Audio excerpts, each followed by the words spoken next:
Hello, everyone. Welcome to another Liverpool transfer show on Football Talk Podcast. My name is Ozzy, and I'm your host for this evening. Of course, we're not in the transfer season or anything like that, but there has been some sort of contract update in regards to Ibrahima Konaté. Whether it's true or not, we'll discuss it in the show. Plus, there's been other sort of speculation regarding potential targets in the future that we can also talk about as well today. Uh, just seen a comment here, and there's actually a topic I was going to talk about, but we can start the show with that. And Ozan come back, be honest with Ozan, he says, I just had to buy the third kit, Ozzy. I'll be honest with you, I don't blame you, to be honest. I was looking at the pictures earlier on today. I've seen a lot of content creators showcasing the shirt on their platforms, and yeah, it's a thing of beauty. It actually looks better in person. When you've seen sort of these pictures generated on social media, whether it's AI generated or I don't know how they were presented earlier on, but when you see it in the flesh where someone's wearing it, it's absolutely completely different to what I expected. Um, so let me actually present the picture. This is the picture that I saw earlier on social media. Um, Let me know as well, Ozan. Did you buy the full sleeve or did you buy the half sleeve? Because I literally went to the store to get the home kit the other day and didn't have any in stock. I wanted the long sleeve because I was thinking maybe I'll get the half sleeve because that's what I normally wear. But if you look at my sort of Liverpool shirt collection, especially the Adidas tops, they're all full sleeve. So I thought I have to at least get the home kit in a full sleeve one, and then I'll get the other ones in half sleeve. Um, but yeah, this thing is it's got that retro touch in terms of the Adidas leaf, the logo there, and the badge as well, and even just the color. Because Liverpool have been renowned to have away kits with green and white. But yeah, this green is it's really nice. It's very silky from what I've seen on certain platforms today. The goalkeeper, I'll be honest with you, that looks quite nice as well. That could easily have been the third getting. In fact, maybe some fans actually would prefer the goalkeeper kit than the green one. They thought maybe the green one should have been the goalkeeper kit, but for me, I really like the green one. One thing that I've noticed, the Boslight top as well, it looks cold. Um, I might even buy that at one point as well because it's giving me that kind of that Germany home kit sort of vibes. Maybe they should put throwing verts in that shirt for the photo shoot, but even that shirt looks cold as well. So I think I'm I'm not surprised to be fair because Adidas for me, and I'm not just saying because we're sponsored by them now. They've always had the best football tops. If you look at the history in terms of the designs and the consistency as well, they've always come up with new concepts over the years. And first year back with Liverpool, and yeah, they've hit bullseye with all of the designs. The home kit is just it gives you that confidence that that should be the shirt worn for champions. That's the kind of vibe I get. The home kit's nice as well. When you see it on TV or when you see it in pictures through the media, the home kit looks white. But when I saw it in person, I was like, this is cream. So um, yeah, I quite like the look like it's different as well. But this green kit, I've been waiting for it for a while. I'm hoping to buy it soon, but in my household, if I'm buying one, I have to buy one for my son and for others as well. So it's going to be a very expensive one, to say less. But eventually, I will get some of these tops. If I'm being brutally honest with you, on the come out saying Ibu is giving me Diaz vibes. So hold on to that for. We'll speak about Ibu very very shortly. Other comment said, bro, long sleeves is the way to go. The speed stripes is long and clean. Yeah, it looks clean. Even just what Jones and Mo Salah's wearing, it looks quite nice. So I don't blame you for getting the green one. I'll go, bro. If I get the goalkeeper kit too, it's one of those ones where I think for the first time, some may argue, I feel like we've never had a season where all the kits are like 10 out of 10. Like really, that's how much I rate our kits this season. So yeah, I hear you, Ozan, in terms of not buying the goalkeeper kit. Because yeah, I think all of us will be broke if we were to invest in that as well. But it is a nice kit as well. Because even just having a black top, it's just clean, it's just simple, it's original, it's clean cut. So for me, yeah. Uh, Oh, that's it. All four codes, bro. There they are. It's good because I feel like with Nike, and I was very excited when we got Nike all those years ago. But don't get me wrong, I'm trying to remember some of the kits that they had, and there were some nice kits over the way. But I don't think there was like a season where all three were like 10 out of 10. I think there'll be one good home kit or one of the away kits were quite nice. Um, But yeah, I feel like this is levels above, in my opinion. So I'm so happy that we've got Adidas for the foreseeable future because if they're producing these kind of kits, of course, it looks good. When you see them on the screen, and hopefully, see them in person if you watch it at the stadiums. But of course, when you win silverware, these shirts become more iconic. So I'm hoping it's not just the Premier League this season. We also go on to win more trophies. But yeah, these kits are cold. Like even if you get half sleeve, like Van Dijk wearing the half sleeve one, I like the look of this as well. Even just the bottom part there with the two black lines there, it looks cold. So even just the collar, it's that retro look. But I think because of the stripes you can see there, it just looks nice and clean. So yeah, very, very nice shirt. I'm hoping to get it soon. I don't know what my bank balance will say afterwards because I'll have to buy not just for myself, for my family as well. Yeah, it's gonna be expensive Mark, when I do choose to do it. So yeah, hopefully I'll make it happen. But Ozan, I don't blame you for buying it because when I saw it unveiled today, I was like, yeah, this kit's too. I've had like friends that are not Liverpool fans. It's like, Oz, I can't lie, your kit is cold. So when your friends that are rival fans as well, it shows you, that they can't even like, it's a hard pill for them to swallow to say, look, your kit's actually really nice. Because whenever kits are launched, there's like, oh, what kind of nonsense is that? I'm like, look at our kits this year. It's just 10 out of 10, and that's not meaning even exaggerating. So yeah, it's one of those ones, I guess. Did you, Steve? Sorry, Will Jones. Big up Will Jones. He said black goalkeeper is 5'2". It is. I quite like the goalkeeper kit. I don't normally buy goalkeeper kits, but this year might be an exception because that kit is cold. It's clean, it's simple, but I like that kind of look. So yeah, I thought it looks really nice. Did Stevie says, "Us, I'm getting mine from China." I don't blame you. I don't blame. I know there's a few sites that do replicas, and I don't mind people doing that because obviously we're getting like you get two choices, don't you? In terms of you'll get I don't know what they label it as. Let me have a quick look because one in terms of pounds it would cost like £85. I think if you get a long sleeve it's 90. But the thing is with the long sleeve, um I took too long to order mine and well when I wanted to order mine and then when I had a look, they're all sold out and they're sold out everywhere as well. So um, yeah, a little bit frustrating. But I think the long sleeves are 90. But if you want to get the original ones, so I guess it's the ones that the players would wear. That's like £130, like something along those lines. Um, I'm just having a look on the website right now as well. Yeah, 130. That's a big chunk of money. Let me see how much the away kits are as well because. Yeah, a lot of people are gonna be broke. It's probably good. I will give it to the club where at least this wasn't launched around the same time as the home and away kit because then you're sport for choice in a good way, but then you're like thinking, bloody hell, like what do I do here? So they probably did it right where July and August would have been it would have been August actually, not even July. August would have been that month where you buy one of the kits and then maybe save up because the green kit will be launched in September. And here we are thinking, this is a lot of money. But look, eventually I hope to have all of these kits. I'm not gonna lie, I might have to wait for the sale during Christmas time and pop the goalkeeper kit or at that time because I'm hoping to have a few of the kits by then. But yeah, they look cold, I can't lie. Lucy says it's half the price. Look, do what you gotta do. I don't even blame you to be honest with you. So um yeah.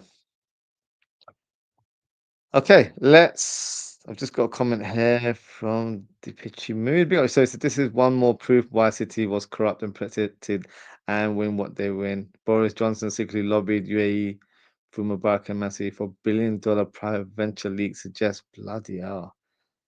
I'm gonna have to look into those kind of details a bit more because I think it will be unveiled a little bit more in terms of what's happening. Um, am I surprised? No. Football, there's a lot of corruption in football. It's just that it gets put under the rug and no one's fully aware. You always hear little pieces here and there, but you don't get the full picture. So yeah, that sounds crazy. I'm not gonna lie, but I was like, I say, yeah, bro, the 1-1-5 was settled. Yeah, that's crazy. And I think I voiced this like months ago, where even if Man City were guilty of any of those, charges, it wouldn't come to daylight just because it would ruin the reputation. It will ruin the integrity of the Premier League. And when that happens, the money goes out the window. So it doesn't happen. It's very rare you have that situation. Of course, Juventus over those years, got relegated, but that was because of match fixing, and it was as clear as day that it was a lot of corruption there. And when you can't hide those things, you have to set an example to an extent. But when it came to, even if you look at Leon, they had issues where they were relegated, and then all of a sudden they were reinstated a week later. As Ozil Kabak says, literally money talks. So yeah, it's not a huge surprise if I'm being brutally honest of you, but yeah, we'll probably get more sort of developments in that story. But yeah, crazy, crazy, craziness in terms of what happens in the football world. But that's football has become a business now. It is corrupt. Unfortunately, that's just how it goes nowadays.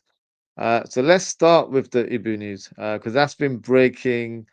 Um, Not quite the airways. I wouldn't go to that extreme, but it has been a big talking point the last few hours, as it has been circulating online. According to Massa, they have said that Ibu Konate has rejected a third contract offer from Liverpool. Now, Ozan commented earlier on saying that it's giving him Diaz vibes. I don't know if it's quite Diaz vibes for me. Um, Only because we didn't really know what the demands were from Diaz, like how much he wanted on top of his contract. But I do kind of understand what you mean as well, because both players are definitely underpaid. The only difference here is that Konate's mid-20s, so he's a player in his prime years and should get, in terms of what he's asking for. I think he's asking for around 200K. I think that is warranted in terms of, what he's produced over the years. With Diaz, I don't think it was a question in terms of his output, it's more so his profile. He's 29 years of age. Can we give a 29-year-old a long-term bumper deal? Because if you look at certain players over the years, once they hit 29, 30 years of age, if they pick up a hamstring injury or one injury, they decline uh, in a very sort of quick manner. And unfortunately, you end up wasting a lot of money because of that. And when you're trying to sell them on, you make a loss in terms of the transfer fee involved, and as well as the contract, because it's pretty much you paid a large sum of money for a player that ends up becoming a bit more of a bit part player in the end. So I'm not saying Luis Diaz is injury prone, but I understand from the club's point of view not to give bumper deals for players of that age unless you're Mohamed Salah or Van Dijk. But they have shown that they are, you know, anomalies in terms of, not getting injured. Of course, Van Dijk suffered that huge injury a few years ago, but he's returned and he's pretty much a shoe in the team. So when you've got that kind of reputation or that kind of injury record where you're barely on the sidelines, they are pretty much, first names on the team sheet, but of course they are players that you expect to be available all the time. Had they been slightly injury prone, then it may be a different discussion. So for me, not quite the Diaz sort of situation, but I do understand your point. I've been saying it for a couple of days. I'm not very confident about Ibu Konate anymore. In the summer, I thought maybe I think that was me probably speaking more in a hopeful way rather than looking at not the facts, but looking underneath the lines in terms of what's happened in the last 10 or so months, because this is not the first contract offer. As I mentioned, it's the third contract he's rejected. I believe he rejected one early last year. So actually, no, I think it was January around that kind of time. So early this year. Then I think we offered him one during the summer, so during July, August, and then this is another one. This is the third one that's come in place, and he's rejected it. So, although of course we don't know the details in terms of what has been presented for each of those contract offers. Has it been a better salary package, or is it where they've given him a flat package and maybe the incentives have increased in each kind of contract proposal? We're not quite so sure yet. But look, if he's been offered close to what we believe he wants, which is around 200K, and he's still not accepting the deal, for me, the writing's on the wall. He doesn't want to be part of the club, and his eyes is pretty much fixated on moving to Real Madrid. So if that is the case, we have to just, as hard as it is to say, we just have to, take the bullet and let the situation unfold. Which it's not nice to hear because we are Liverpool Football Club and we shouldn't be put in that kind of situation. But it's one of those things where there's not much we can do right now. The best we can do is continue speaking with him and his reps to see if there's any way we can come to some sort of agreement. If it is financially driven, can we increase the stakes and get him to secure his long-term future at the club? Or is it simply that money isn't an object here and he just wants to move on and play elsewhere? So whether it's for a new challenge, or if he wants to just play for Real Madrid, it's as simple as that. So he needs to be quite clear, not openly to us, I think privately within the club to the hierarchy in terms of what his stance is. If he's pretty much fixated on moving to Real Madrid, he needs to let the hierarchy know as soon as possible. And the reason I say as soon as possible because then the club can plan for the future. They can try and find an adequate replacement or a long-term successor, even though I don't think, he's of that ilk. And I don't mean to be disrespectful when I say this. I rate Konate very highly. I think he's one of the best centre backs in Europe. But I do think, there are players that can come in and play alongside Van Dijk. I think, he's not irreplaceable, if that's what I'm saying. Because we've seen over the years, Van Dijk, whoever he plays alongside, their game is upped by 10-20%. And I feel like that is what happens when, Konate plays alongside. I'm not saying Konate is not a great player. I just don't think he's in the same category as Van Dijk. So if we were to sign Mark Gay, for example, then he might not be better than Konate if you do a like for like comparison in terms of certain aspects of their game, but he might bring more to the table alongside Van Dijk because it's not just about putting two elite players together. Sometimes you have to kind of find the balance, one who's a bit more of a ball playing defender, the other one's a bit more cultured, a bit more, more of a tackler. Like you've got to find that balance. And that's why our partnerships over the years have worked so well. So if Konate wants to leave, look, I'm not going to say, "Oh, he gets my blessing." He doesn't. If I'm being brutally honest with you, I'd be really annoyed if that becomes the official news. But at the same time, I'm not going to crash out on him right now. I don't think it's the time to crash out on Gibu Konate because this is speculation. This is Marsa. So Marsa, one of the kind of reliable sources from Spain. But don't also forget they are a PR machine for the likes of Real Madrid and Barcelona to try and engineer moves for certain players. This is how it works all the time. Every year, it's the way it's their methods, it's the way they operate.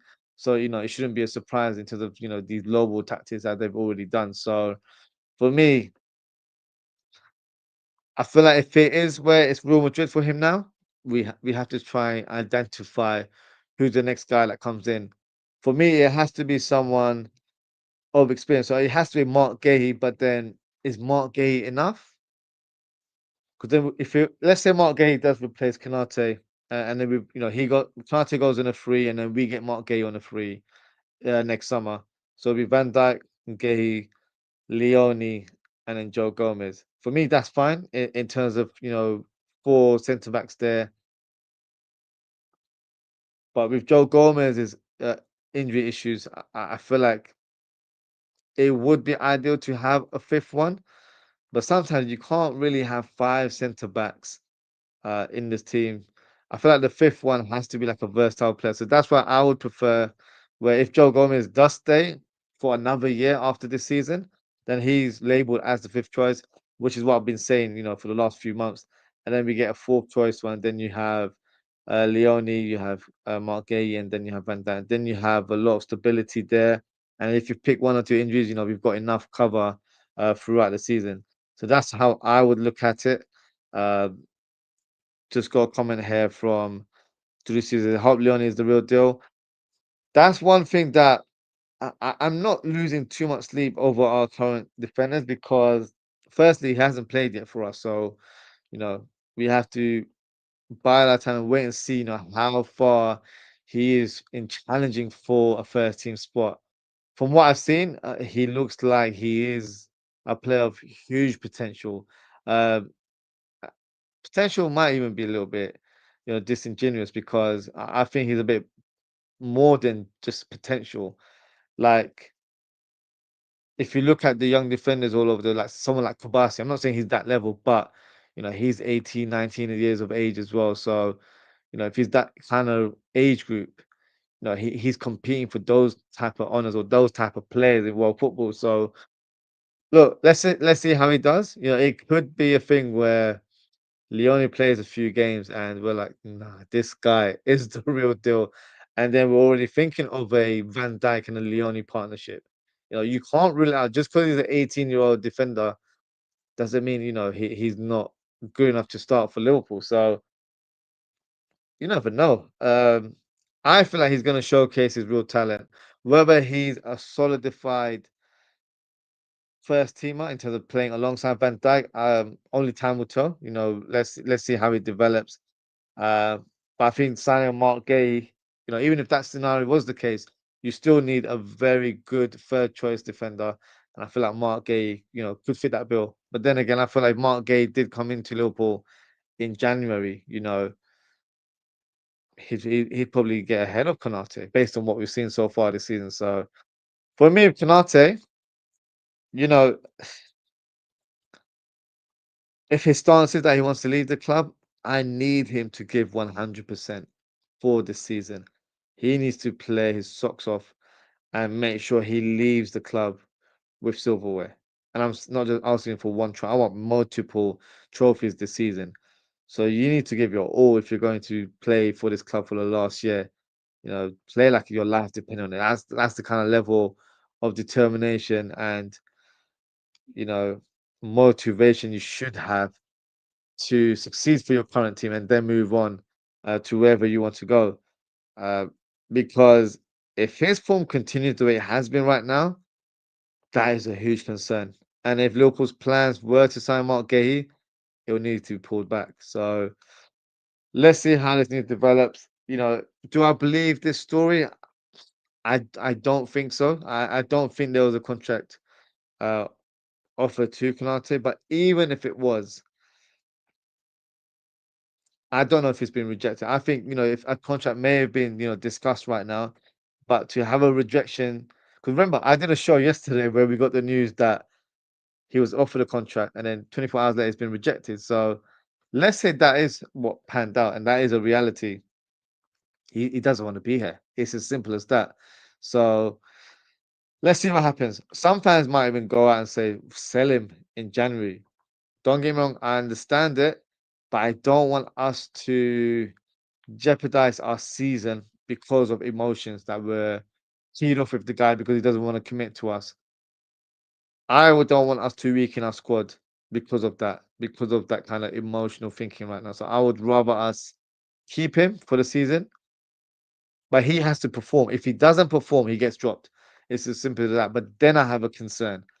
And that's why I really wanted Mark Gay in the summer because I felt like if Konate doesn't perform well, Mark Gay is more than an adequate player to play alongside Van Dijk. And then Konate would have to drop to the bench. And if he wants to play, he has to really knuckle down and produce better performances, whether that comes from training, and then obviously that would lead on to being merited to start in the team. But because the gate deal fell through on the final day of the window, we're in a bit of a tricky situation because we've got Leone, who's young, who's untested, so you don't want to throw him in the mix too soon. And then you've got Joe Gomez, who has had his fair injuries over the years, so it's a concern. But uh, I'm not going to lose sleep over it. I do feel like we have adequate cover for those roles, but Konate needs to switch it up. And look, let's speak from his point of view. Let's kind of step away from Liverpool. If he wants that Real Madrid move, he needs to perform. Otherwise, they'll move on and try and find another target as well. There's no guarantee that Real Madrid will go for him if he produces stinkers like he has done for the last 2, 3 weeks. So if he continues to produce that level of performance, maybe they'll think, yeah, he's not as good as we thought he was. Like he's boiling under pressure, and we haven't even signed him yet. So how's he going to adapt when he moves over to Real Madrid? With the media and the fans, they're cutthroat over there. They don't tolerate much. So if you're producing those level performances, the white flag is going to be flying around all over that stadium. So, he needs to do it for himself more than, if he's not, if he's being selfish, where he's only looking out for himself and not really playing for the team. In that case, produce 10 out of 10 performances every week, because that would, equal for us winning matches. But if you're not performing those games, they'll move on and go identify someone else. They might go for Saliba instead. They'll be like, he's the real deal instead of you. So, you know, him thinking that's a guaranteed move, it would be very naive of him. He needs to perform this season, whether it's to continue his reign at Liverpool or if it's to get a move away from Liverpool to Real Madrid. Because I feel like Real Madrid is the destination. Maybe PSG, but I feel like because they've signed Zabani, who for me is a very good defender, I don't know if that would be someone that they'd want to sign, but you never know. So, um, yeah, he's got a lot to do if he wants that move. Otherwise, we might even sell him on at some point. I wouldn't sell him in January. I think that would be a bit naive from us because you have to look at the bigger picture. Let's use him in that case and make sure he helps us go past that line and get silverware. And then once the season concludes, if he doesn't want to stay, then he can move on. And I would be very surprised if he makes that, or if that decision is made already, because Liverpool, and I'm not saying it because we're Liverpool fans on the channel here, but Liverpool by far have the most exciting project in world football, and it's not exaggeration. Look at the level of talent that we've signed this summer. Florian Wirtz, you know, I'm arguing amongst yourselves, one of the best number 10s in the world. Isak, one of the best number 9s in the world that we've signed. Leone, one of the best young and up and coming centre backs in the world. Turkez, solid left back from the Premier League. Frimpong, another player that will cause havoc on that right hand side. So we've got some real top talent that have come through in one window. Never really happens at Liverpool, but this should be a statement that Liverpool mean business and we're coming for all the belts. That's literally how it should feel. So why would you want to leave that? I know there is that appeal to move to Real Madrid, especially with South American players. That is their dream. When they come to Europe, it's Real Madrid, Barcelona. But I guess maybe with French players as well, because if you look at Real Madrid's history, they've always had the best French players. If you look at the current squad, there's quite a few French players there already. The likes of Mbappe, Chouameni, Camavinga. Whether the last two, Chouameni and Camavinga have long-term futures at the club remains to be seen. Maybe that appeals to him, to move over there and maybe tick off one of his goals or playing for a Spanish giant. So let's see what happens. But I'm not confident, if I'm being honest with you. But only time will tell. What is the conclusion, or what is his ultimate decision? Is he staying or is he leaving? Delu Steve, he says rumors are that Real Madrid want Gay as well. I read that. There's quite a few clubs that have been linked with him now. You've got the likes of Man City that have also shown interest. You've got Bayern Munich, you've got Barcelona as well. Just a few names, but these names just sound like the journalists have just brought up all the big names just to fend off any more interest in the player. I don't know if all of these clubs have interest in Gahey like that. Um, Only time will tell. Let's see what happens in January because I feel like that's when we'll get a real indication.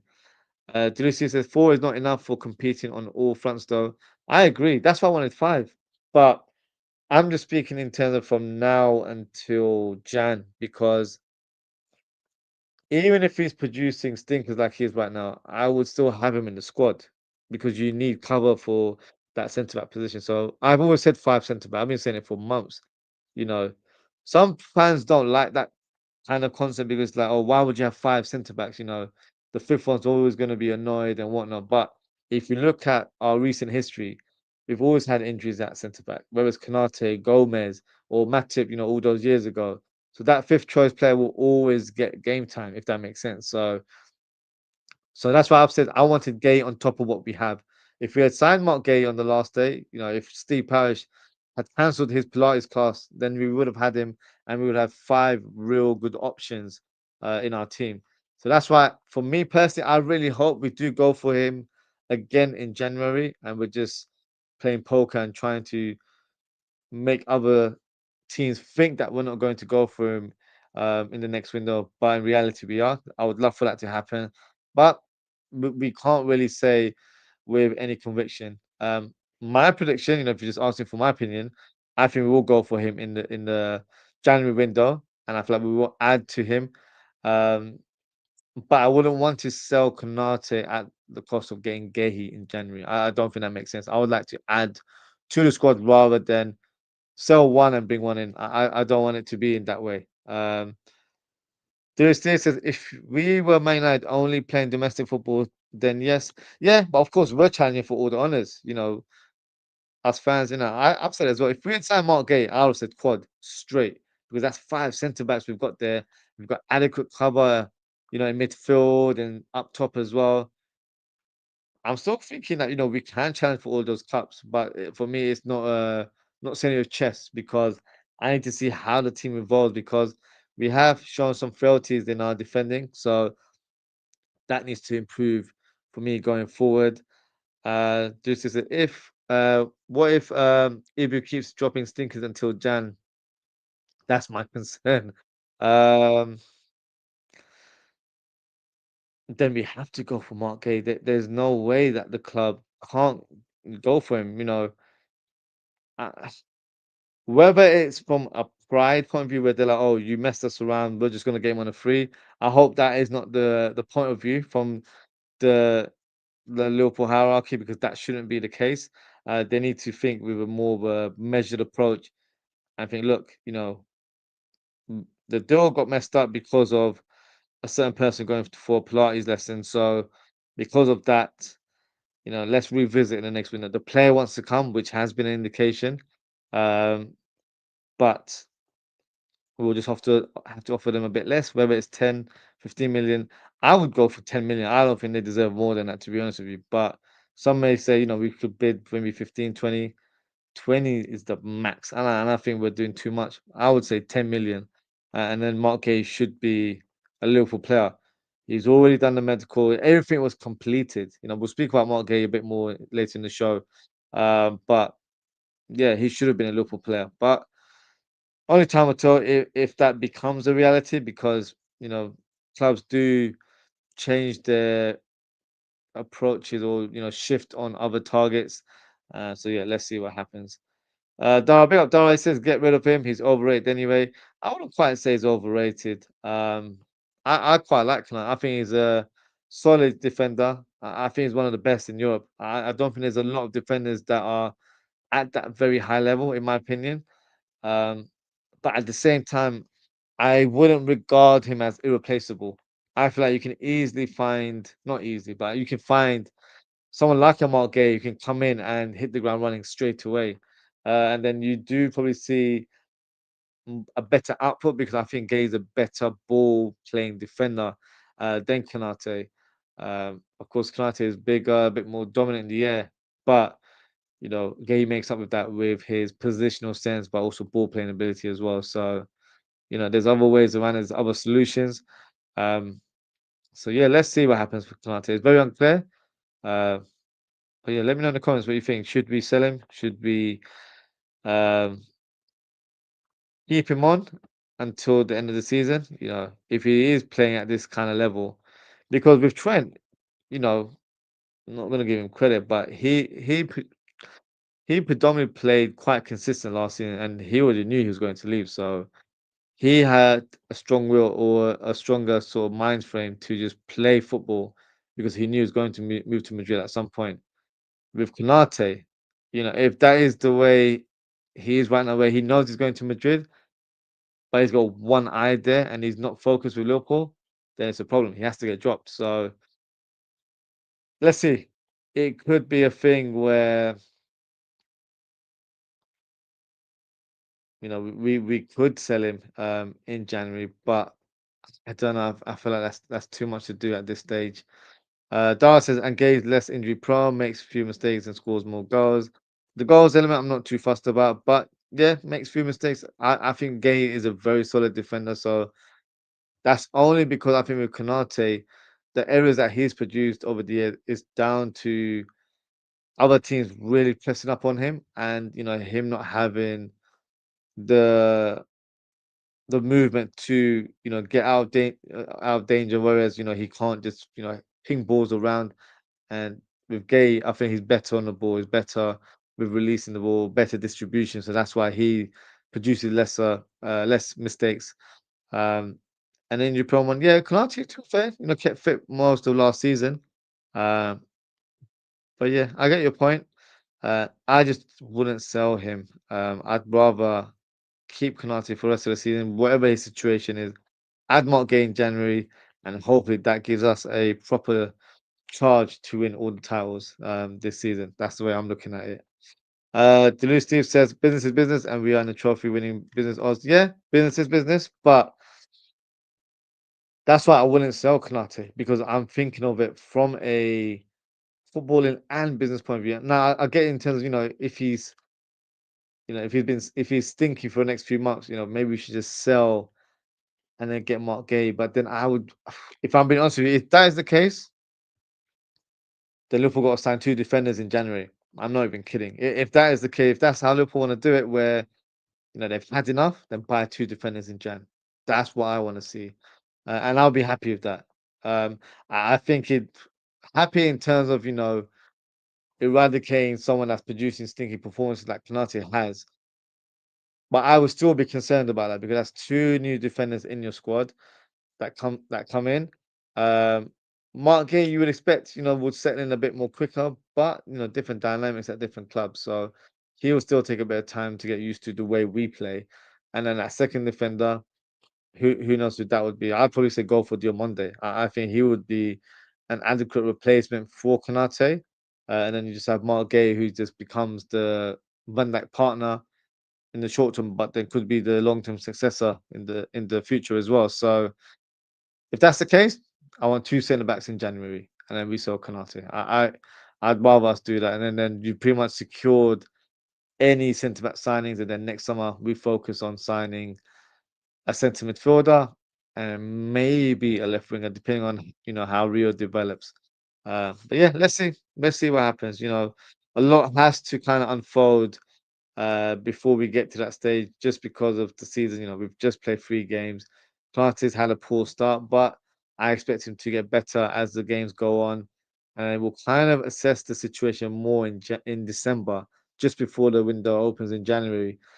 Because if he's poor the way he has been right now, then we might have to sell him. But let's see. We can assess that in more detail. Right now, I think because he's been quite poor recently, we're thinking sell him. He's useless. But I'm expecting him to get better. If not, then it's a concern. I can't lie. So let's see what happens in the coming weeks and months. Now, Malick Fofana. No sort of real rumor or anything like that, but I did see something circulating today that caught my attention. So um, I think it was Team Talk that was the source. They said that Malick Fofana attracted interest from Chelsea and Liverpool during the summer window, which is true. But there were other teams like Everton, I think, were close to bidding for him as well. Um, and apparently he's on the list of long-term Mohamed Salah replacements. Now, for me, that is absolute nonsense, and that is lazy journalism because Fofana is not a right winger. I'm not just saying because he's not a left-footed player that plays on the right wing like Salah.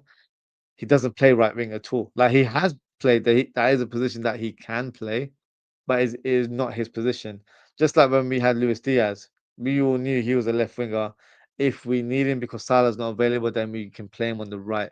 But we wouldn't say start Diaz on the right. That's his strongest position because it was never the case. So for me, he's a left winger. So I think that's you know poor information there.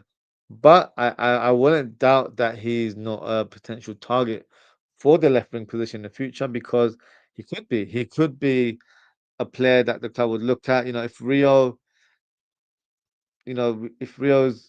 played games this season, but we feel like maybe he's not quite ready for the first team, and maybe he would benefit on going out on a loan spell, then we can get a player like Fofana in because we would need one. We don't have adequate cover if Rio departs, and it will only be Gakpo as the recognized left winger.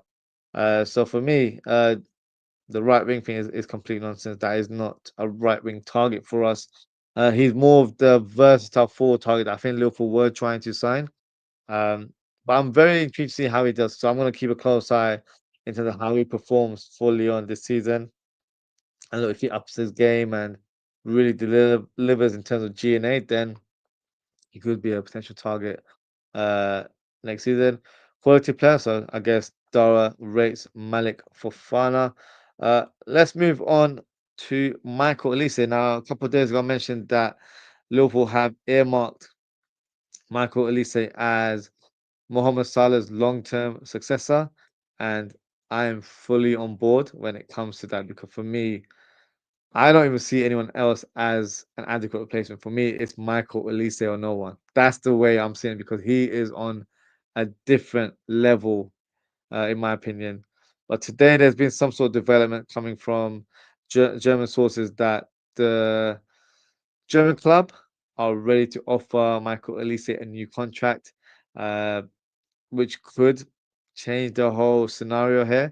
Um, and the reason why is because they want to drive the price or the valuation of Elise, whether that comes from new terms or new contract or a release clause may be increased, something along those lines. It's not very clear right now.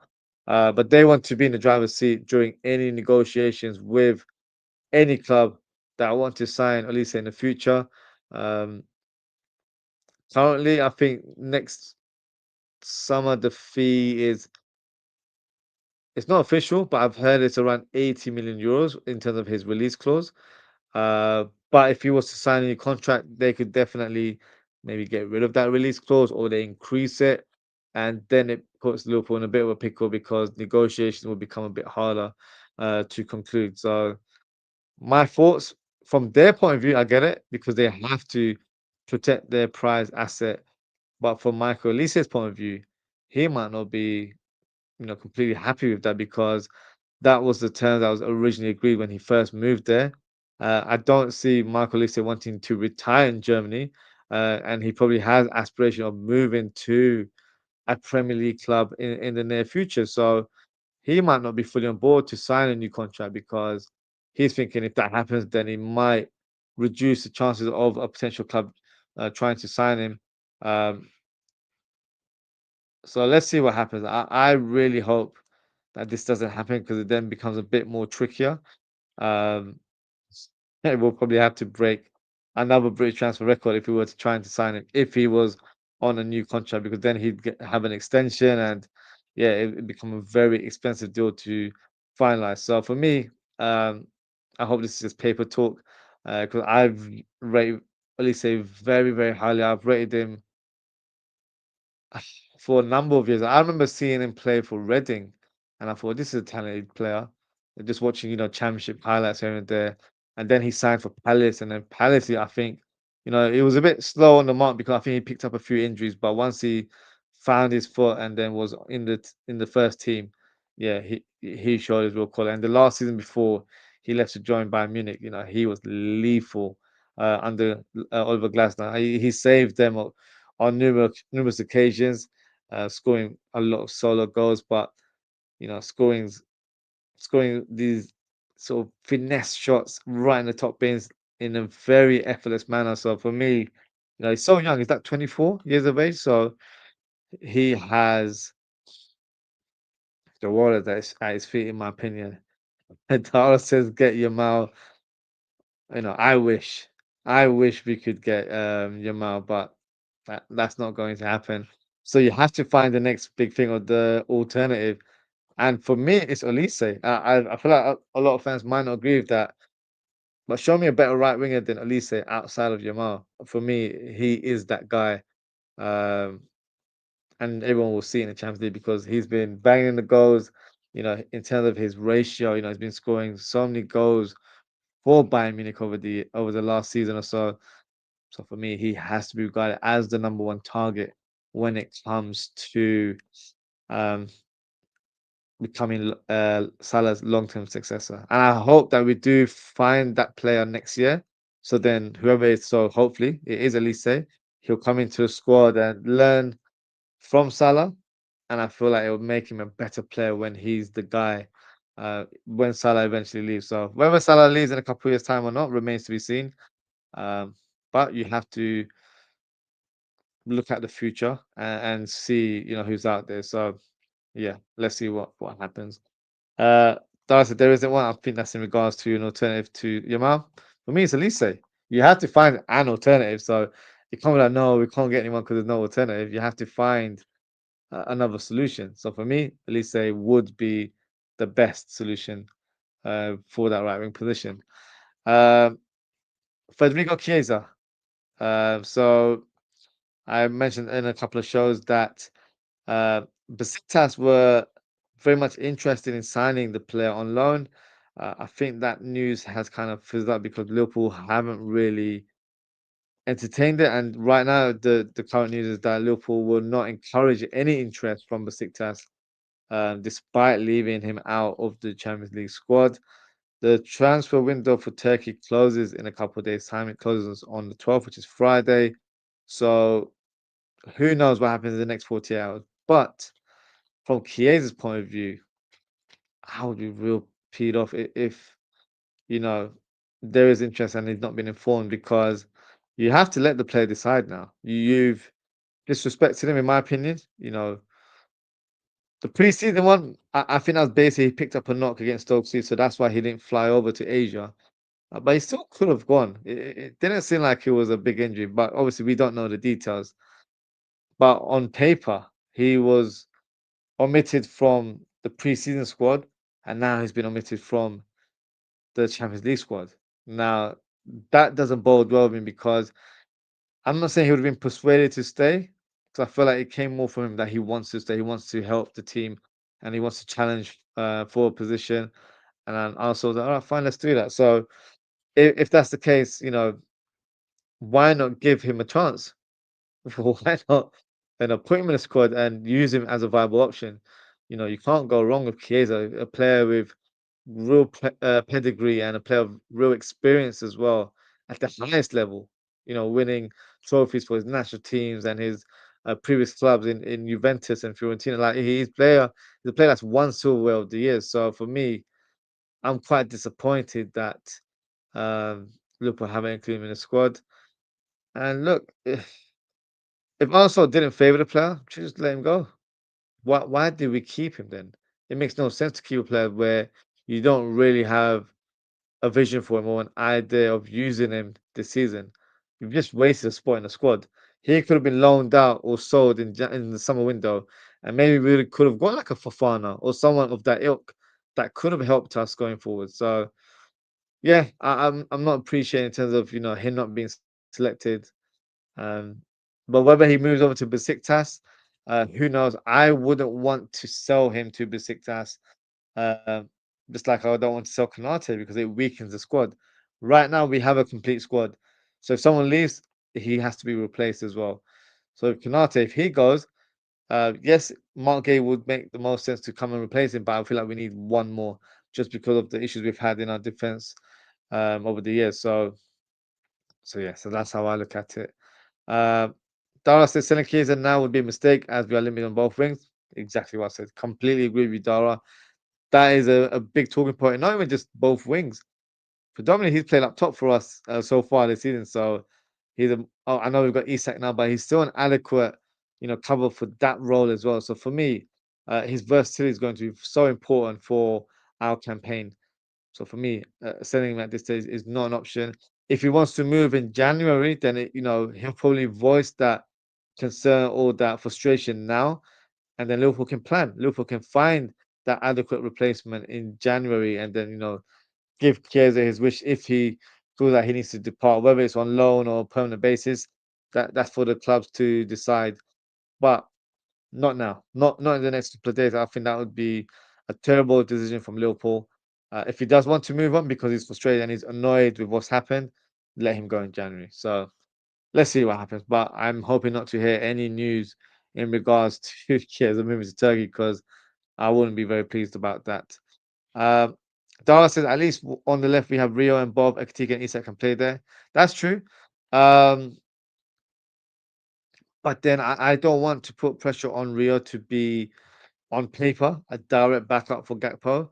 Um, and remember, Mohamed Salah goes to AFCON in December/January, so you don't want to weaken the squad even more. We've got one less attacker there. So if Chiesa goes, that's two attackers less. And for me to have, Rio as an option, yes, for one of the positions is fine, but I feel like you need to replace Chiesa like for like.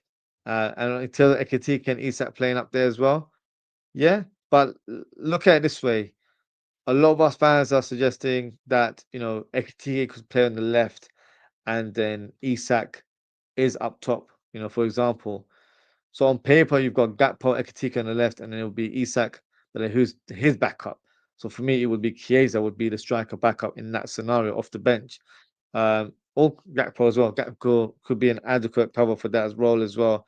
But for me, yeah, let's not weaken the squad. If he goes, we have to replace him. I don't want to rely on a 16-year-old, or sorry, I say 17-year-old. He's just turned 17, and I don't want us to rely on playing Ekitike out of position all the time. I feel like it will work, but I don't think it will be a position we see all the time. And then, of course, tactics will have to be deployed differently to accommodate Ekitike and Isak in the same lineup. But yeah, let's see what happens going forward. Uh, but I would say if Chiesa goes in January, then we have to find a direct replacement right away. Darcy, from what I've seen of Chiesa this season, he's shown more endeavor. Yeah, he's shown more effort in terms of what he's produced over the last 2, 3 appearances. Uh, and that's coming because he's playing in a more central role. It's not his sort of natural game to be up against defenders, trying to, be not an imposing figure because he's not that figure, but, getting into physical battles. That's not his game. His sort of uniqueness or his strongest trait is taking the ball, driving past defenders, and producing a finish out of nowhere. That's his kind of game. So I think he's more suited playing in that central role or from the left in comparison to the right. Because I feel like in the right, he becomes too predictable and he's not dynamic enough to get past the fullback. Whereas when you're playing from the left, you might be predictable in terms of cutting in, but I feel like, he's got more variation in his play. He can do 1-2s, he can interchange with the striker, he can play in a different role as well. So, when he's on the right with Salah, the approach has always been to provide width on that side. And because of that approach, you lose that kind of freeness to play in different spaces in that position. So uh, I think because he's playing more central, he's enjoying it a little bit more. But let's see, what he does. Does it? It's amazing how times have changed. It's always been left side players that were hard to replace, not the right side. Yeah. Um, I think back in the day, the right side is more because you had more out and out wingers in those days. Um, right now, yeah. But I feel like it depends on how you look at it because we might be profiling the right winger to be like Salah, i.e., to be a left-footed right winger. Um, but there are players out there that are right-footed and can play right wing as well. So maybe that's the way, maybe we have to find a different alternative, a different solution. Um, but even left wing, there's not a lot of, I don't know. I'm gonna sound like such a old person, but like the football nowadays, like in terms of the elite players from an attacking point of view, they don't match the players from like the 90s, in my opinion, or even the early noughties, because you had an abundance of talent in world football on your left wing, your right wings, and your strikers. Like, it was very hard to say who was the best at the time because there will be strong debates. You have, strong cases for a lot of those players. Now, look at the Premier League. Who would you say is the best left wing in the Premier League? I don't know who it is. I really don't. Honestly, it might be Gakpo because Martinelli has been poor. Who do Chelsea have? Chelsea have Neto. Neto on his heyday is good, but I wouldn't say he's the best. Man City would have who they have? They had Grealish, but of course he's gone to Everton. It would be Savinho, I think, isn't it? So, Heung-min Son has been the best left winger for the last few years, but of course he's not long in the league either. So we don't even have a great or an elite left wing in the league, in my opinion. So, it should. I think it's Gakpo, honestly. Some people might not agree that. I actually think it's Gakpo. Maxwell. So Maxwell says Gakpo. Yeah, I agree. I think Gakpo is probably the left winger, best left winger in the Premier League. Tell me someone that's better because if you go based on stats, if you're driven by seeing statistics, then he had the best stats from a left winger. The second player to have the best stats from left wing was Diaz. So we probably had the best two left wingers in world football or in Premier League football. So yeah, there's not many options out there. I don't want to hear Cunha because that even though for me I think he was probably the best player last season in terms of what he produced for Wolves, but on paper I don't think he's better than Gakpo. So yeah, there's not many options out there. So I think if you look outside of the Premier League, there are potential players that are left-sided that you think that can come in. Your Leao's, your Barcolas, those type Rodrigos, those type of players can come in. But if they come into the league, they're literally the best wingers in in the league already because we don't have many candidates. Some may even say Anthony Gordon, but for me, I'm not on that boat. But yeah, there's not many left wingers that are really showcasing that elite talent, in my opinion. But let's see what happens. Maybe someone will change that tune for us in the season. Uh, Dar says you're not an old fan. I'll go back to 1974. Bloody hell, yes, you go way back then. So yeah, my football knowledge and watching games comes from the 90s. So yeah, so that's me showcasing my age there a little bit. But yeah, so that's the earliest memories that I have growing up. And when I was growing up, I feel like there was such an abundance of elite talent at that time. It doesn't quite match to this day and age. I feel like this day and age, football is still good. You get good players here and there, but at that time, yeah, it was different level. Even as simple things as international football, I used to love watching international football in the late 90s and like for me, one of my favorite World Cups was World Cup '98 in France. Even though my favorite player R9, didn't win the final, but then my other favorite player, Mr. Dan, did. So um, yeah, that was some of the best sort of matches, in that day. And now international football, I'm not gonna lie, I think it's a hindrance because I'm just fully focused on Liverpool. Don't care about international football. Um, so yeah, times have changed, but of course, I feel like when you think from a nostalgic point of view, it just seems better. If you've got fans growing up now, in 10, 15, 20 years' time, they'll probably speak about this era in very high honor as well. So it just depends where you're from, I guess. Um, Maxwell says, what you think about Elise as style replacement? Maxwell, for me, it's an absolute no-brainer.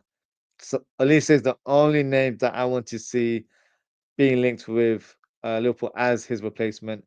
There is no other player, in my opinion, that should replace Mohamed Salah. So for me, I am fully on board, 100% on board that Elise is the guy to take us forward once Mohamed Salah decides to leave Liverpool. That was it. Langer's quality, yeah, very talented player. But for me, Elise over everyone. That's how I see it. Um, Hometown Game Channel says, hello, good morning from Nigeria. Pick up yourself, Hometown Game Channel. Thank you for your comment. Thank you for tuning in all the way in Nigeria. What time is it in Nigeria? Is it evening or morning? Let us know in the chat. But yeah, it's good to know that, I've got viewers from all over the world. It just makes it very special to do these type of shows. So yeah, big up yourself for your comment. So let's move on to the next one. So Mark Gay, we kind of touched on him earlier on, but we'll do a sort of a quick recap, I guess. So the latest kind of development, which is not a huge development, it's just that Liverpool's stance remains the same. They will not submit a fresh cash offer for Mark Gay in January and they intend to sign him on a free transfer. Um, Even though they were given permission to meet the player, he conducted a medical, which was completed. Personal terms were agreed a couple months ago. So, everything was written for the player to join. But right now, it feels like Liverpool see him as a long term, player for Liverpool, but maybe they don't want to spend money now. That's a bit of a concern because I don't want us to be tight in this scenario. I get it. It's we're very bitter. Or there's a bad taste in our mouth in terms of how that transfer wasn't concluded or wasn't finalized for us. But it's not the player's fault. The player was pretty much very responsive in terms of, he wanted to move. He made sure, not he didn't push to move the way Isak did, because maybe if he did, he would have got his wish. But he probably would have told the hierarchy at Crystal Palace that he wants to move. So whatever offer happens, please make it happen. But of course, the owner was doing Pilates, which annoys me when I even say it out loud. I've said it a few times already on the show today. So they're probably very annoyed with how that business never finalized. And they might just have a stance where they're like, look, you know what? We don't want to give them a penny. We'll take the player next summer because he wants to be a Liverpool player. And maybe he shares that same sentiment. Maybe he's like, do you know what? This club messed me around. I was being a moral professional. I didn't, make a big fuss about the speculation or, didn't make a fuss about, pushing the move and, go on strike or go AWOL, anything like that. And he's probably looking, thinking that, look, West Ham Isak did it and they got their move. So what a numpty I am that I didn't do that. So maybe he feels a bit of resentment for that. And we'll say to players, well, look, if that's the case, then I'm definitely not signing a contract because that's definitely what he's communicated over the last couple of months. But then also say, look, you guys probably don't deserve a penny. So I'll play as a model professional. But when the season concludes, I'm moving to Liverpool. They don't have a say into the way he goes because he's a free agent by then. But he's letting them know, look, I'm going to go there. He'll probably earn more money than was probably pre-agreed with Liverpool anyway, because I'm sure there'll be a bit of competition. Which is actually another reason why I feel like we should go in January because you don't want to generate too much interest. Just try and get the player over the line, and then everything's settled. But maybe that is the case. Player and Liverpool are like annoyed with Crystal Palace. They're like, look, you're not going to get a penny from us. So who knows? But I'm a little bit impatient. I know the player wants to move, and I know Liverpool need the player. So please just make it happen in January. I don't think Newcastle, Crystal Palace are in a position to negotiate hard terms because they messed up the deal. So they owe us one. That's how I'm looking at it. So look, you've got a player there who's probably a little bit annoyed. So to do the right thing, get his move, grant his move, and then we'll forget what happened in the summer because we still need to keep relations with Crystal Palace. I think we are going to try and get Adam Wharton next summer. I think we're going to target him. Whether we get him or not, is debatable, but I feel like that is definitely one of our prime targets. Um, so yeah, let's see what happens with this one. If I'm being honest with you guys, I'm not buying it. I'm not buying this news that we're not going to go for him. Um, especially if Konate doesn't perform to his level, Liverpool will have to fast track it. If that was the thinking where we get him next summer, when it comes to this December, they'll be like, do you know what? We need to get him now. We're in a difficult situation, where Konate is producing all these errors. He's not looking good right now, so we need to do better. And maybe we get him in January. Let's see. Only time will tell. I really hope we get him in December. In the January window. I want to see a December selfie. You know when Van Dijk presented this shirt on Christmas Day with the Christmas tree behind him. I need a rendition of that. So for me, hopefully it happens, but only time will tell. Uh, Hometown game chance said it's 12 42 in Nigeria, bro. Oh, so it's the same time as the UK. So yeah, pick up yourself. Um, Hometown game channel says Mark Gay should be done in January, not wait for when he's free, as we might then have rivals for other countries coming for him. That is true. I just realized as well, actually, if the interest is genuine from Real Madrid, Bayern Munich, or Barcelona, they can actually sign him on a pre-contract agreement. So why should we risk that? He can't sign a pre-contract agreement with a British club, but he can with a foreign club. So that's why I'm not buying it, because if he is our prime target, we have to get him in January. Because if we're like, no, we'll wait for him next summer, the player has to be on the same page and he has to agree with that fully. But what if his head is turned with interest from Real Madrid and Barcelona? You just never know. So um, I think we'll get him. To be honest with you, in January, I think we have to go for him now. So I just thought of that. So let's see. Let's see. That's going to be a tricky scenario in January. So do England. And then hometown game channel says we've started spending money, so I don't see why we should stop now and get an important player like Gay. It's not quite about spending money, it's more so thinking about what unfolded on transfer deadline day, where we had a bid agreed, £35 million. Player completed a medical. He was in a Liverpool tracksuit, probably minutes away from doing media stuff, and the move got pulled in the last second. So it's more of a like you mugged us off. That's what it feels like from Liverpool's point of view. So that's why I feel like there's a different kind of atmosphere. There's a different perspective now because they mess us around. You know, why should we pay you money now? We can get the player for free 6 months later. We're happy to wait. He's happy to wait. So we'll just do that. So you never know. I hope that is not the case. I want him to sign in January because I feel like it enhances our chances of winning more silverware. And adding another defender to our squad it only puts us in a better position going forward. So, but let's see. You never know. It could be either scenario. I feel like as long as the player is committed to join Liverpool next summer, I'm happy with that as well. I don't want to where his head is turned because he's generating interest from other clubs because that would be a bit annoying. And if we do get him on a free transfer, get that deal wrapped up before the season concludes because then you've got the World Cup. So I don't want there to be any delay, or I don't want it to be where he goes to the World Cup as a free agent and then the likes of Real Madrid or any other team then bids for him as well. So get that wrapped up, as soon as possible. Um, I'm hoping to see Mark Gay in a Liverpool shirt in January or in next summer, hopefully. Now, Alexander Isak apparently, expressed his views about what occurred in the summer window. Now, I haven't seen the window, so this is just me, reading out some quotes I saw online today. So he was asked the question by a journalist, and he says, "It is what it is. Not everyone has the full picture. This summer has been what it has been, a transfer window. I got what I wanted to change club.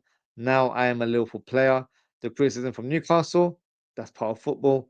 There are many things I cannot control. I'm just happy everything is sorted. It has been a new situation. You learn and you grow mentally. I'm so happy and proud to be a Liverpool player. That's what I wanted." And then he was asked about being the most expensive signing in the Premier League. He said it's new, a different type of pressure, but that's part of football. That's what I wanted. I'm happy. I'm focused on enjoying the challenge and doing my best at Liverpool. So look, it looks like he's put that situation to bed, and rightly so. He doesn't need to think about it too much now. But he got what he wanted. You know, Mark Gay probably should have taken a leaf out of his book because he didn't get what he wanted in the end.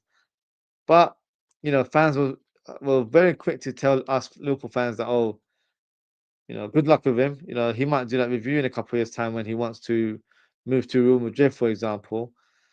Look, if that day comes, that day comes. But I don't think that should be the way you measure your way of operating or you recruiting players, because that's not how it works. So, you know, he's wanting to join Liverpool because Liverpool are top of the game right now. We're not a stepping stone club. We're not that. We're whether people want to hear it or not, we are the final destination as a football club. So, you know, only a few players go to Real Madrid or a Barcelona, but I feel like we are on the same playing field. So, you know, it just depends on what players' ambitions are and all that kind of stuff.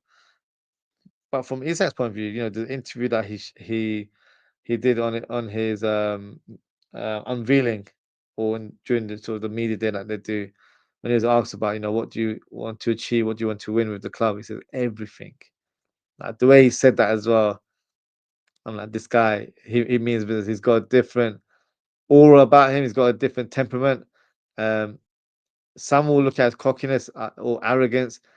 I see it as confidence, you know, in your ability. So I'm so excited seeing Isak join.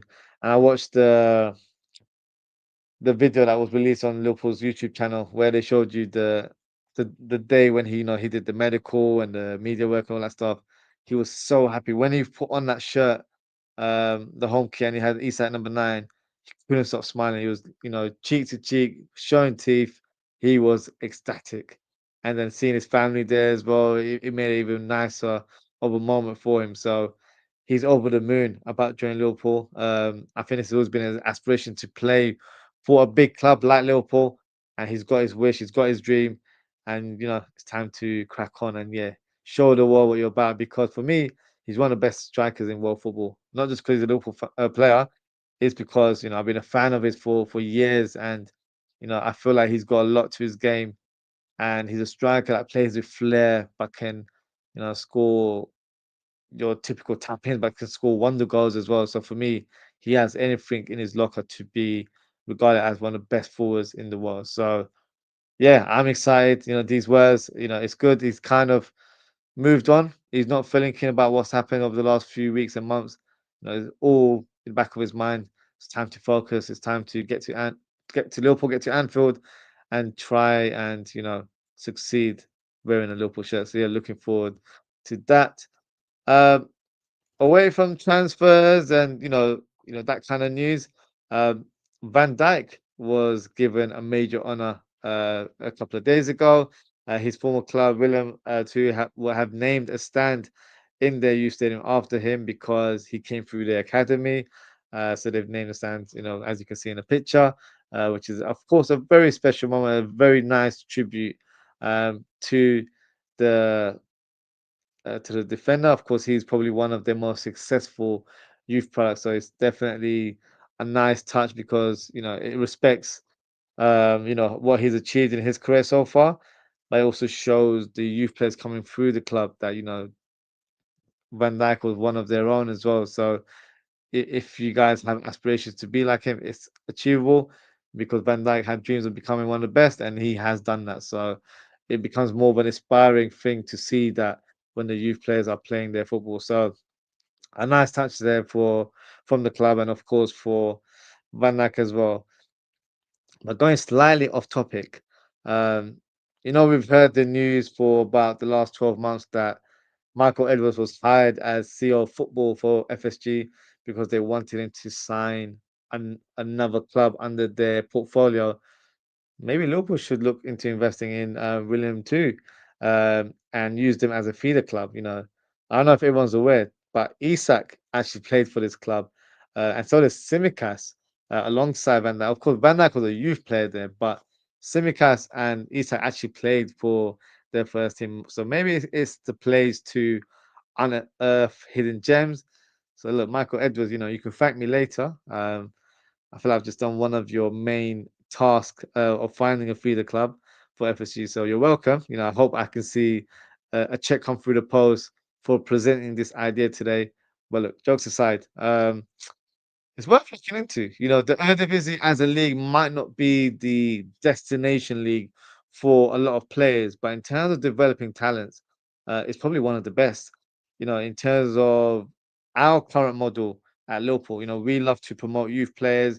Um, but if we were to have a feeder club like a William to, where you can send players there on loan as well, but also the players that are part of their setup, there'll be players of high quality because the way the Dutch embed football to their young players, it's a different approach in comparison to England. There's a strong emphasis of, uh, you know, when it comes to grassroots football, to play in smaller pitches. Even when the young players are in their teenage years, that approach hasn't really changed, or it hasn't done for the last few years, anyway. And the reason being is because when you're playing on a smaller pitch, you're able to sharpen your tools, whether it's your first touch or your passing and moving. You've got to have that kind of speed process in your head to move and think about the next move. So that enhances a player's technical skill set. And not only that, kind of like when you play five-a-side football, there shouldn't be a fixed position unless you're the goalkeeper or you're not very good from an attacking point of view, and you've been told to defend. But generally speaking, when you're playing five-a-side, you're pretty much playing an all-round game. You're defending, you're attacking as a collective. That's why, the Dutch players over the years have always been known as real technicians, because of these sort of fundamentals. So, let's see, if this is something on the cards for Liverpool. I think, acquiring a Dutch club shouldn't be as expensive as acquiring, another club in Spain or Portugal, because that's been in the rumors as well, or somewhere in France. For a Dutch club, could work and benefit Liverpool. Chelsea, of course, had Vinicius on them. I don't know if they still do, but that was a free cup for them, and they sent the likes of Mason Mount and Dominic Solanke there. So they definitely improved their game and end up, having moves to Tottenham for Solanke, and of course, Mason Mount went on to Manchester United. So it's worth looking into. I know Liverpool were interested in acquiring, was it Gaddafi? So I'm not sure what's happened with that. It's gone a bit quiet, but if that isn't in line, or if there's no further talks, or maybe they want another club, it looks like FSG have found old money all of a sudden because they've got a lot to spend. Um, it would make sense to acquire a Dutch club, but we never know. We'll see how it goes. From that point of view, of course, it doesn't directly affect Liverpool currently. But look, we're already known as Dutch FC, so why not make it official by signing a Dutch feeder club? So yeah, let's see, what the future holds in regards to Liverpool. Um, And we've always spoken about the kit, but let me just present the free kits there. What a beautiful sight that is. Uh, Probably the best free kits we've had in a single season. If there's any other season that you guys can think of, drop a comment and let me know. But I'm wowed by these free kits. I feel like they are such beautiful kits. Uh, Normally I don't wear my football kits, as part of my day-to-day outfit, but I would happily wear one of those, during the summer, especially if it's a half sleeve top, and then just walk around because it's a thing of beauty. All three of those kits. So yeah, let me know which kit is your favorite. For me, it's very hard to choose. I can rank them, I guess, but I don't know. I'd probably say the home kit is number one. I think it goes from red to green. No, no, home kit, green, and then the away kit. That's the way I would rank it. So let me know in the chat, but they're all, equally as beautiful as each other. So yeah, if you've got all those three kits, I'm jealous because I need to buy these three kits. But yeah, hopefully I'll buy it soon and then I can showcase it on the channel as well. Let's see. Where's the last comment? Um, this is from Hometown Game Channel. He said we've started spending money, so I don't see why We should stop in. Oh, we already read that comment, so that was the last comment. So yeah, um, and I've already answered that. So we should be, in position to sign game because we had the money. It's more of, the approach with Crystal Palace. It wasn't quite how we wanted the business to be concluded, and because of that, unfortunately, there's sour grapes in terms of what happened on transfer deadline day. But that is it for today, guys. Thank you so much for tuning in. Thank you to Ozan Kabak. Appreciate your comments, and yeah, thank you for letting us know that you've bought the new green kit. Hopefully, you are enjoying it. Probably wearing it right now while you're watching the show. Shout out to Delulu Steve, Will Jones, the Pitchy Mood. Um, Dara, big up Dara, and big up Maxwell, and big up Hometown Game Channel. Appreciate you guys as always. If you haven't already, please don't forget to like, comment, share, and subscribe to the channel. In terms of upcoming content, uh, not entirely sure when the next schedule show, but it might be tomorrow. I might just do an impromptu show like I did today. But as I always say, best thing to do is hit that notification bell so you know exactly what time and the next stream will go live. And yeah, feel free to join us and yeah, get involved in the chat as well. That's it for today, guys. Thank you so much for tuning in. Take care, stay safe, and I hope to speak with you all very, very soon. Goodbye.